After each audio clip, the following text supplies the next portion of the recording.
Hello builders, welcome to Dinesh fitness. ఈరోజు మన topic వచ్చేసి మనం ఫ్యాట్ లాస్ టైంలో ఎలాంటి ఫుడ్స్ తినకూడదు ప్లస్ ఎలాంటి పనులు చేయకూడదు దాని గురించి మనం ఈ వీడియోలో అయితే డిస్కస్ చేయబోతున్నాం. ఓకేనా? సో నేను మీకు సింపుల్గా చెప్పేస్తాను ఎలాంటి ఫుడ్స్ తినకూడదు అని చెప్పేసి. ఫస్ట్ వచ్చేసి మనం ఫ్యాట్ లాస్ టైంలో షుగర్ అనేది ఎక్కువ తీసుకోకూడదు. షుగర్ ఉండే ఫుడ్స్ ఎలాంటివైనా సరే వాటిని టచ్ చేయకూడదు. ఎందుకంటే అది మన బ్లడ్లో గ్లూకోజ్ లెవెల్ని పెంచుతుంది. ప్లస్ అట్లే మనం ఎంత తక్కువ తీసుకున్నా కూడా అవి హై క్యాలరీస్ ఉంటుంది. సో వాటి వల్ల మనకి ఫ్యాట్ గెయిన్ అయ్యే అవకాశం ఉంది. సో షుగర్ ఫుడ్స్ తీసుకోకూడదు. సెకండ్ వచ్చేసి ఆయిల్ ఫుడ్స్. ఓకేనా? ఆయిల్ ఫుడ్స్ అంటే ఇప్పుడు ఆయిల్లో డీప్ ఫ్రై చేస్తారు కదా, ఆ ఫుడ్స్ ఏవి తీసుకోకూడదు. కావాలంటే లైట్గా ఆయిల్ స్ప్రింకల్ చేసుకొని అట్లా చపాతీ కానీ దోశ కానీ అవి తినచ్చు, కానీ ఆయిల్లో డీప్ ఫ్రై చేసే ఫుడ్స్ ఏవి తినకూడదు. Nextly cool drinks. Main thing, ప్రతి ఒక్కరు కూల్ డ్రింక్స్ని నెగ్లెక్ట్ చేస్తారు. ఏం కాదులే అని చెప్పేసి తాగేస్తూ ఉంటారు.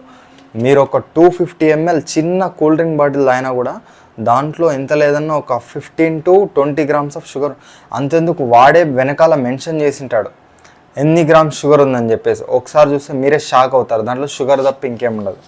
తర్వాత స్వీట్స్ వచ్చేసి మిల్క్ ప్రోడక్ట్స్ అయినా కూడా, కాకపోతే దాంట్లో ఎన్నో ఆయిల్ ద్వారా చేస్తారు, ప్లస్ చాలా వరకు షుగరే ఉంటుంది. తర్వాత ఐస్ క్రీమ్ కూడా మిల్క్ ప్రోడక్ట్స్ అయినా కూడా దాంట్లో మ్యాక్సిమం షుగరే ఉంటుంది. చాక్లెట్స్ కూడా అంతే, షుగరే ఉంటుంది. సో దీన్ని బట్టి మీకు ఏమర్థమైంది? షుగర్, ఆయిల్ అవాయిడ్ చేయాలి. అంటే జంక్ ఫుడ్స్ అవాయిడ్ చేయండి ఏవైనా.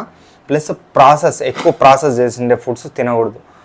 ఏదైనా రియల్ ఫుడ్స్ తినడానికి ట్రై చేయండి. ఓకేనా?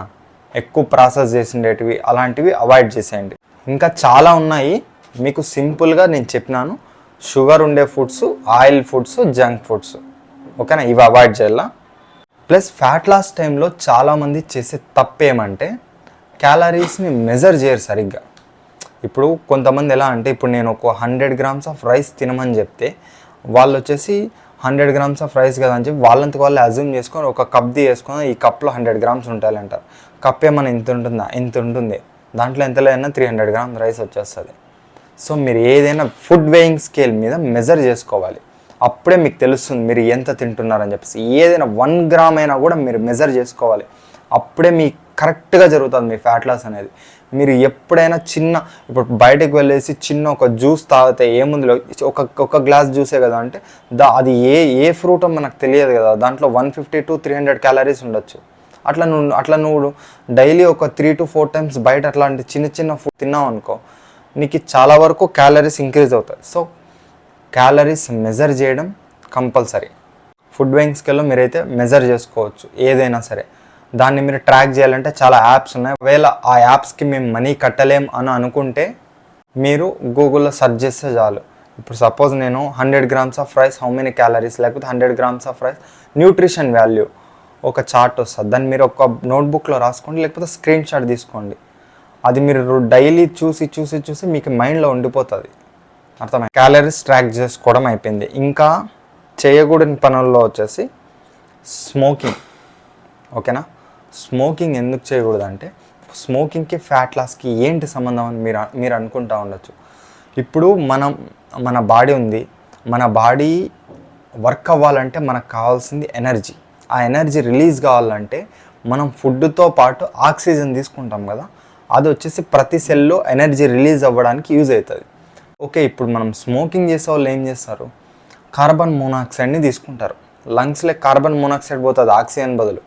అప్పుడు అదేం బ్లడ్లో కలిసి నీ ప్రతి సెల్స్లోకి వెళ్తుంది బాడీలో బ్లడ్ ద్వారా.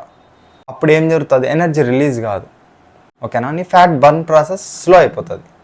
సో స్మోకింగ్ అవాయిడ్ చేయండి ఫ్యాట్ లాస్ చేసేవాళ్ళు. నెక్స్ట్ వచ్చేసి డ్రింకింగ్. మీరు ఒకవేళ ఆల్కహాల్ డ్రింక్ చేస్తున్నట్లయితే అది వచ్చేసి దానివల్ల ఏమంటే, ఇప్పుడు మీకు క్యాలరీస్ దాంట్లో ఎన్ని ఉంటాయో మీకు తెలియదు. కొన్ని వాటిలో ఎక్కువ ఉండొచ్చు, కొన్ని వాటిలో తక్కువ ఉండొచ్చు. ప్లస్ అట్లే అది మీ బాడీలో ప్రతి పార్ట్ మీద ఇంపాక్ట్ చూపిస్తుంది. సో మీ లివర్ ఉంది, మీరు ఆల్కహాల్ తీసుకున్నారు, మీ టాక్సిన్స్ అంతా రిమూవ్ చేయడానికి లివర్ అంతా స్ట్రెయిన్ అవుతుంది. అప్పుడు అది ఒక 2 to 3 days మీకు దాని ఎఫెక్ట్ అనేది ఉంటుంది. తర్వాత మీరు ఫ్యాట్ లాస్ అనేది స్లో అవుతుంది. మీరు ఏ ఫుడ్ తీసుకున్నా అప్పుడు మీకు ఆ ప్రాసెస్ అనేది స్లో అయిపోతుంది. ఓకేనా? సో డ్రింకింగ్ కూడా చేయొద్దు. తర్వాత మెయిన్ థింగ్ స్లీప్. చాలామంది వచ్చేసి మేము ఫ్యాట్ లాస్ చేస్తున్నాం కానీ మాకు ఫ్యాట్ లాస్ అవ్వడం లేదని చెప్పేసి అంటూ ఉంటారు. మేము వర్కౌట్ చేస్తున్నాం, డైట్ చేస్తున్నాం, అయినా అవ్వట్లేదు అంటారు. మీరు స్లీప్ ఇవ్వడం లేదు. మీరు 8 అవర్స్, మినిమం 8 అవర్స్ స్లీప్ అనేది ఇవ్వాలి. ఎందుకంటే ఫ్యాట్ లాస్ టైంలో మీ ఎనర్జీ లో ఉన్నప్పుడు మీ ఫ్యాట్ బర్నింగ్ ప్రాసెస్ అంతా స్లీప్లోనే జరుగుతుంది తెలుసా. మీరు రెస్ట్ పొజిషన్లో ఉన్నప్పుడు మంచిగా జరుగుతుంది. అది అనుకోవచ్చు, నేను వర్కౌట్ చేస్తున్నాను కదా, వర్కౌట్ చేసేటప్పుడు కదా ఫ్యాట్ బర్న్ అవ్వాలి, లేకుంటే ఇంకొక ఏదైనా పని చేసినప్పుడు కదా ఫ్యాట్ బర్న్ అవ్వాలని. అలా కాదు. నువ్వు రెస్ట్ పొజిషన్లో ఉన్నా కూడా నీ గుండె కొట్టుకోవాలి, నీ బాడీ వర్క్, నీ బ్లడ్ సర్క్యులేషన్ జరగాలి, నీ బాడీలో ఉండే ప్రతి పార్ట్ వర్క్ అవ్వాలన్నా కూడా క్యాలరీస్ కావాలి, ఎనర్జీ కావాలి. సో అదేం చేస్తుంది, అప్పుడు నీ బాడీలో ఎనర్జీ లేదు. ఫుడ్ నువ్వు కమ్ చేసినావు, క్యాలరీస్ కమ్ చేసినావు, అప్పుడు ఫ్యాట్ నుంచి ఎనర్జీని కన్జర్వ్ చేసుకుంటుంది. ఓకేనా? అది యూజ్ చేసుకుంటుంది ఫ్యాట్ని. సో స్లీప్ అనేది నెగ్లెక్ట్ చేయొద్దండి. తర్వాత నీ బాడీని ఎక్కువ స్ట్రెస్ చేయొద్దు, ఎక్కువ స్ట్రెయిన్ చేయొద్దు. ఫ్యాట్ లాస్ టైంలో మీకు ఎనర్జీ లో ఉంటుంది. మీరు ఎక్కువ పనికిరాని విషయాలకి ఎక్కువ ఇంపార్టెన్స్ ఇవ్వద్దండి. బయట విషయాలన్నీ మర్చిపోండి కొన్ని రోజులు. అప్పుడు మీ మైండ్ కూడా మంచిగా ప్రశాంతంగా ఉంటుంది. వన్స్ మీరు మంచిగా ఫ్యాట్ లాస్ అయిపోయి మంచిగా బాడీ పుట్ అయిన తర్వాత దీన్ని మీరు మెయింటైన్ చేసుకుంటూ పోవచ్చు. మీరు అప్పుడు ఏం చేసినా ఏం కాదు. అప్పుడు వాటర్ని చాలామంది నెగ్లెక్ట్ చేస్తుంటారు. మీరు ఫ్యాట్ లాస్ టైంలో మంచిగా వాటర్ తీసుకోండి. అసలు నీ బాడీ మొత్తం ఉండేదే వాటర్. మన బాడీ అంటేనే వాటర్. మన బ్లడ్లో వాటరే, మజిలు వాటరే, స్కెలిటను వాటరే. సో వాటర్ అనేది కంపల్సరీ ఇస్తూ ఉండండి. ప్లెయిన్ వాటరే కాకుండా ఎలక్ట్రోలైట్స్, సమ్ సాల్ట్ కానీ, సమ్ ఓఆర్ఎస్ కానీ ఇలా యాడ్ చేసుకుని వర్కౌట్ టైంలో యూజ్ అవుతుంది మీకు. ఓకేనా? ఎందుకంటే ఎక్కువ స్వెట్ వస్తూ ఉంటుంది కాబట్టి ఓఆర్ఎస్ యాడ్ చేసుకోండి. సో ఇది ఇంకా చాలా ఉన్నాయి. ఇవి మెయిన్ థింగ్ అనమాట. ఏ ఫుడ్స్ తినకూడదో చూసినారు కదా, ఎలాంటి పనులు చేయకూడదో తెలుసుకున్నారు కదా. ఇది ఇంకా మీకు ఏమైనా డౌట్స్ ఉంటే కామెంట్ సెక్షన్లో అడగండి. ఒకవేళ నాకు పర్సనల్గా అడగాలనుకుంటే నా ఇన్స్టాగ్రామ్కి మెసేజ్ చేయండి. దినేష్ ఫిట్నెస్ అని ఉంటుంది, కింద మీకు కనిపిస్తుంది కదా, దానికైతే మెసేజ్ చేయండి. ఓకేనా? ఈ వీడియో మీకు నచ్చినట్లయితే లైక్ చేయండి, సబ్స్క్రైబ్ చేసుకోండి. Thank you.